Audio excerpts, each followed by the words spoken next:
Sun டிவியில் top குக்கு dupe குக்கு ஷோவில் சிங்கம் புலி அவங்க செஞ்ச கிறிஸ்பி த்ரெட் பன்னீர் எப்படி செய்யுதுன்னு பார்க்கலாம் வாங்க. அதுக்காக மிளகாத்தூள், கரம் மசாலா, மஞ்சள் தூள், உப்பு, இஞ்சி பூண்டு விழுது, சோயா சாஸ், டொமேட்டோ கெச்சப் சேர்த்து இதை நல்லா மிக்ஸ் பண்ணிக்கலாம். இப்போ நான் நூடுல்ஸை உப்பு சேர்த்து வேக வச்சு எடுத்துக்கிறேன். இது கூட கார்ன்ஃப்ளவர் சேர்த்துக்கலாம். இதே மாதிரி நல்லா மிக்ஸ் பண்ணிக்கோங்க. இப்போ இந்த பேஸ்ட்டில் பன்னீரை நல்லா சேர்த்துக்கலாம். பாருங்கள், பன்னீரோட எல்லா பக்கமும் பரவுற மாதிரி இந்த பேஸ்ட்டை சேர்த்துக்கோங்க. இப்போ பன்னீரை சுற்றி இந்த நூடுல்ஸை நம்ம நல்லா சுற்றி விட்டுக்கலாம். நீங்கள் நூடுல்ஸ் இல்லைன்னா சேமியா கூட இதே மாதிரி சுற்றி விட்டுக்கலாம்.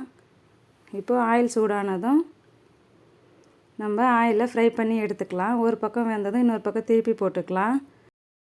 கிறிஸ்பி த்ரெட் பன்னீர் ரெடி. தேங்க்யூ.